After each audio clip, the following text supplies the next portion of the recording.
But welcome to today's show where we will be talking about PTZ Camera Magic.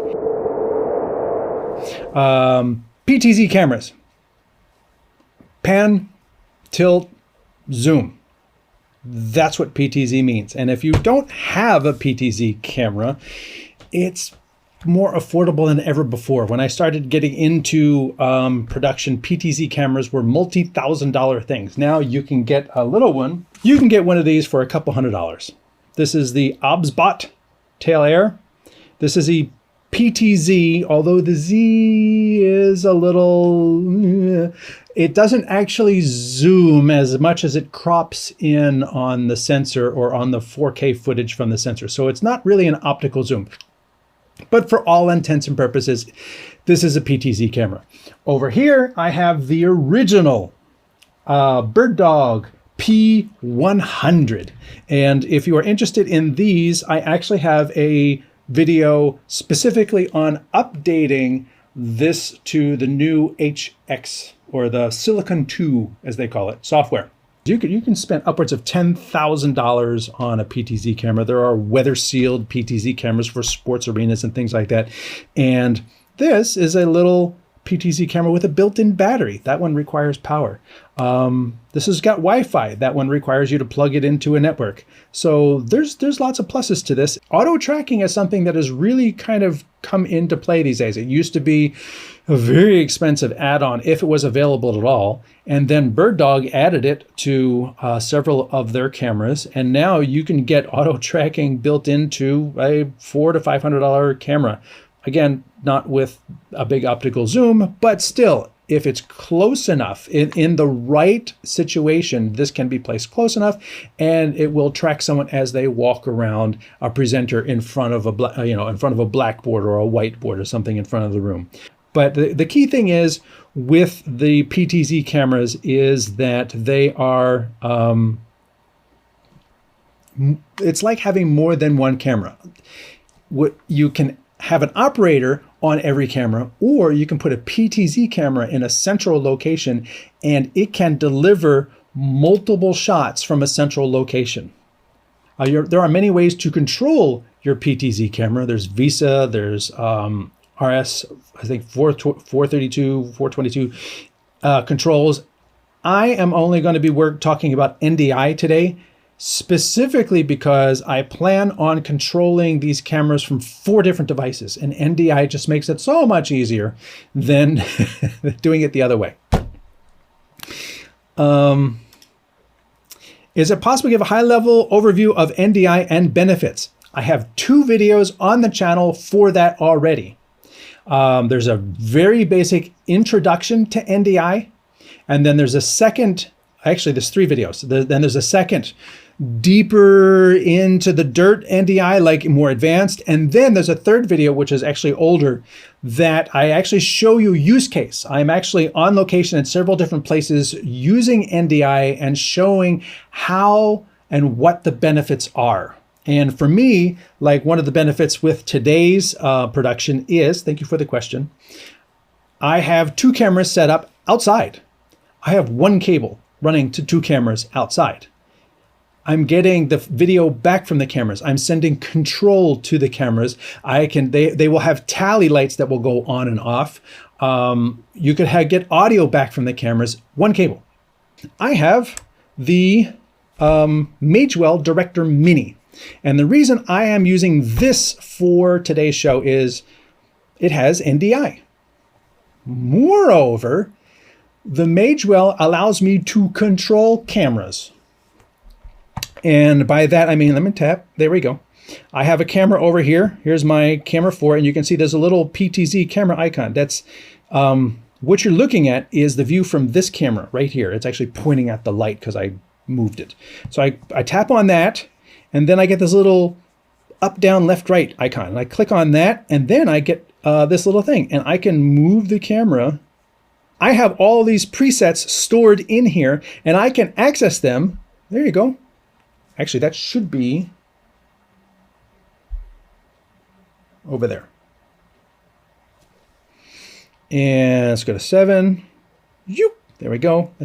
And there we go. This is my setup here. So as you can see, I've got the Director Mini right here. This feature that I like on the Director Mini is not just that it's receiving NDI. That's great. But NDI also offers so much more. You know, you've got the tally, you've got control, and you've got presets. And if you can access those presets, then NDI or a PTZ camera becomes way more useful, because it's like, hey, let me show you over the shoulder of what I'm doing here. Hey, also, hey, check this out. I forget which one it was. Check this camera out. I used to shoot with a Bolex. And then go over here, and there's my Philly hat and my Pennsylvania plate and some Telly awards, and go over there, and there's a DV Cam award that I got. And I'm able to like jump between these things, just me. Where this really comes into play is if you have a PTZ camera set adjacent to the stage, you can have an isolated shot of just the presenter, just someone else, or if it's a panel event, you can have an ISO on each one, plus the person, the moderator, asking the questions. And you can also spin around and get a shot of the audience, and another shot of the audience, and another shot of the audience, and a wide shot of the audience, and a close-up shot of the audience. Or if there's a microphone down on the floor for the audience, you get a close-up of that when somebody has a question. And then you go to the wide shot, you spin this around, and then you get that. So now you've got audience shots from on stage in this little thing that doesn't draw a whole lot of attention to itself. You put it off to the side a little bit, and it's able to cover the stage and the audience at the same time. That is one thing that I really feel PTZ cameras offer. Plus, they also allow you to delegate work. I can do it all myself, but I don't have to. Let's get into that. So I have, let me go to my phone. Like here, I have a phone. And Birddog made a PTZ camera app for iOS. I think it's the only one out there at this point. Hopefully there will be more. And I have presets. So here I can say, go to preset 1. Go to preset 2. You know, and if I needed that person to tweak the shot, like the camera moved or something like that, or somebody moved a microphone on stage or something, you know, whatever, I can have them adjust that. I can have them go in and adjust the camera settings. I can have them, like here, I can have them move the camera manually.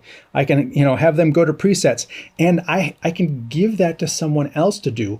Well, I'm focused here, and I'm not going to do that. I'm just focused on what the shot is. So I can be looking at the main camera, and then I can see, hey, you know, give me a shot of the hat, you know, and then I see it. Nope, not that one. And there you go. I can see when the hat is there, and then I can cut to the hat.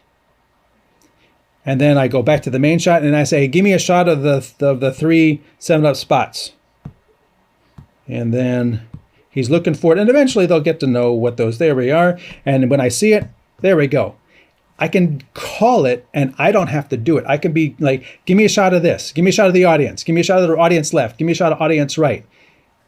I don't have to worry about doing it. I'm just calling it, and I can delegate it because somebody else is able to control and see that camera on another device. The NDI video from this camera is feeding all the devices at the same time. And these are not the only 2 devices I have connected to it. So that is a really, and I don't have a video cable coming out of it. I just have Ethernet. And I wanted to go over to my laptop. Let's go to the laptop right here. Now, that is the YouTube channel, if you haven't already checked it out. And what I'm going to do is I'm going to come down here to the, what we call NDI tools, but I have the Studio Monitor app. NDI offers a whole suite of tools available for free. And now I'm looking at that same camera, which I'm looking at here, which I'm looking at on the Director Mini. I'm looking at it on my laptop. And guess what? If I move my cursor, guess what I can do? I can now say, go to input 4. And it's going to go there. I can say, go to, there you go. The feed is a little behind because I've got the full bandwidth feed coming in. You can set it to low bandwidth. You can say, go to 6. And again, it's another way to hand off these tasks to someone else. You got, and this is a $100 laptop. You can give these simple tasks to someone else and just have them run the camera or a couple different cameras. I've done multiple cameras on a laptop, just having different windows for each one, and just tap between the presets. Plus, you can also set all the presets and reprogram the presets and do all of that just with the NDI Studio Monitor, which is available for free as part of NDI tools on ndi.video. Next up, let me go over here to my TriCaster. And the TriCaster is a purpose-built piece of gear. You can see, let me close this and bring over another keyboard so that I can move the mouse on that one. And you can see right here, that is my TriCaster in a, what is it, a 4 rack unit case. That cable that's plugged into the front of it right here is actually the cable that's taking the picture of it. It's actually, that's HDMI. But over here, you can see I have, here's that same camera. Here's my P100 right here in input 2. And then outside, there's input 3 and input 4. And let me get in front of this so I can better show this. Input 2 has all of these presets, and I get thumbnails. And here I've got thumbnails for all of the presets. Now the OBSBOT, that's the wide shot. I can go to a closer shot. I can go to the full range of zoom on the OBSBOT. And then I can even spin it around so it will show you the P200 that I have sitting right behind it, which is the one that's providing this view. And I can take the P200 and I can say, look down at your little NDI brother. There it is. So now they're looking at each other. And then if I spin around the OBSBOT, and say, look outside, you'll see it spin around and look out at the other distance. And then if I tell them, I can say, okay, you go over here and you match that shot. So you can see, I kind of have them, lined up where I can see both of their shots simultaneously. This is as far as the OBSBOT can zoom. And again, it's not an optical zoom, it's cropping in on the sensor. Actually, let me also, I have it set to record both preview and program. So what I'm going to do is, I'm going to come over here. I'm going to record a little bit of preview and program so that, let me move this out of the way. So that when I do the edited version of this video, I will cut in these two comparison directly from the TriCaster so you can compare the OBSBOT at full zoom, which I think is this one, and the TriCaster, which is not the TriCaster, the Birddog P200, which is this one. And you can kind of tell that there's a whole lot more to the P200 because I can then say, go closer. You know what? Go really far down the street. So what you're seeing here is that mailbox in the OBSBOT. This is an optical zoom. And it is optically zoomed into that mailbox down the street from a shot. Let me just zoom this one out.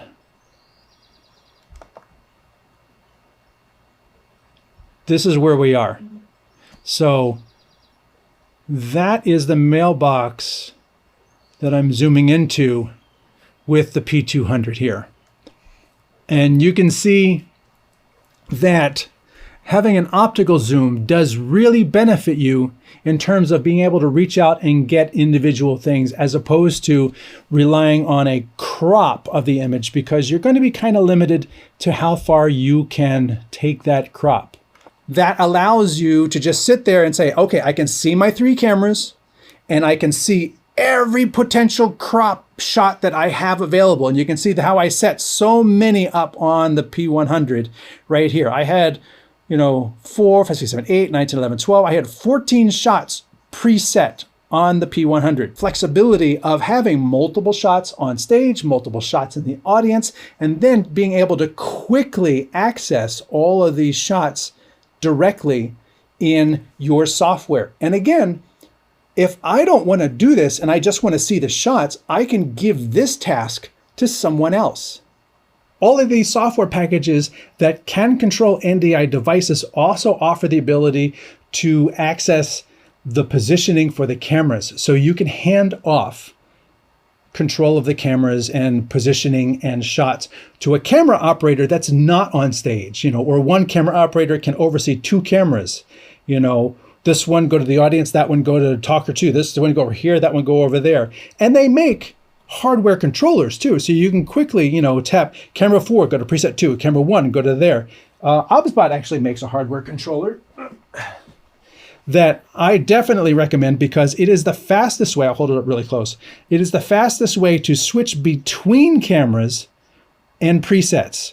Trying to do it via software other than, TriCaster, or where you can lay it all out in front of you, but trying to do it all on a device like this, where you have to go between camera, open up the PTZ, then select the thing. This makes it so much faster to say, I'm on camera 2, select camera 1, position 2. Select camera 3, position 2. Now, this is limited to 3 cameras and 3 presets, which when you see what's available in a TriCaster or a higher end piece of software, you can see over here, 1, 2, 4, 5, 6, 7, 8, 9, 10, 11, 12, 16 different presets are able to be laid out directly in front of you. That is a great way to really leverage, as I said, the magic of PTZ cameras to make your production appear to have even more value, because it looks like you brought 5 different cameras, looking at the audience, a wide shot, a close shot, on over here and over there, ISOs of the different people speaking, all from one camera. And then you could just have a locked off wide shot of the stage that covers whenever you're moving the other camera around. So with 2 cameras, it looks like you've got so much more going on. Wow, you had a camera on the audience too. I didn't even see that one. And then you were able to pick up the individual presenters nice and close. That was really cool. You can kind of do the same thing with your OBSBOT. If you've got a couple of these planted in front of the stage and you have one wide and one close, you cut to the wide shot while the close shot moves over, and then it moves over, and then it moves back, and then it moves back, and then you can cut to the wide shot. And then while this one is on the moderator talking, this one can spin around and get the audience, and get another audience shot, and get another audience shot, and then spin back around and get the wide shot. You've got this flexibility. While you're on one, the other one, the left hand doesn't know what the right hand is doing. And the only thing holding you back is your imagination as to what you can point these things at. Because you could have, moderator, speaker 1, speaker 2, speaker 3, speaker 4, spin it around the whole stage, 2 shot on the left, 2 shot on the right, 3 shot, 3 shot. Wow, I'm filling this up already. Spin it around, get the audience left, audience center, audience right. There's a lot going on from this one camera very quickly. And I always recommend having, even at least one dumb camera, one camera that's just locked off. So you always have a wide shot. And that frees those 2 cameras up to point wherever you want. It's always there. It's always something you can cut to. That is why I really love PTZ cameras, and I love NDI, because the PTZ cameras have that magic. They have that ability to deliver the look of many more cameras than you actually brought. Using NDI for control gives you all that flexibility. But using the SDI output, and I'll just spin this around, because these cameras do have SDI, they have HDMI. Even the OBSBOT has HDMI. Taking the video out directly keeps you from having the lag. And by lag, I mean it takes time to take the whole frame. You have to wait till the whole picture comes in, compress it, send it over the network, uncompress it. So there's a bit of delay. Usually 2, 3, depending upon how you've got your HX set, could be even 4 frames of delay. Whereas if you take the SDI, as soon as that frame comes in, it's being sent along the way. There's no delay because there's no compression going on. It's literally, I got the video frame, here it is. I got the video frame, here it is. So you're at the most, depending upon what switcher you're going to, whether it's gen locked or not, because this is not a gen lockable camera, you'll have a frame for resync, but it's definitely going to be a lot faster, a lot shorter lag time between reality and what's on the screen coming via the SDI or HDMI coming directly out of the camera. So that, thank you very much for that, Pocket Video School. NDI for control and flexibility, or even just recording as well, but SDI or HDMI for the iMag feed for the PTZs, because the SDI is going to be faster. If you want more information on the NDI, remember that you can go to the Stream Tech YouTube channel, where you can see right there, there is the more NDI bit rates and licensing. Here is the NDI cameras. I actually didn't put those up. They just put those right there. Also, I write for Streaming Media Magazine. Let me shrink that down a little bit. There's the Stream Tech page on Facebook, where I post additional information, a little bit behind the scenes information and things like that. If you haven't already subscribed, please subscribe. Thank you all for being here, and I will look forward to seeing you next time.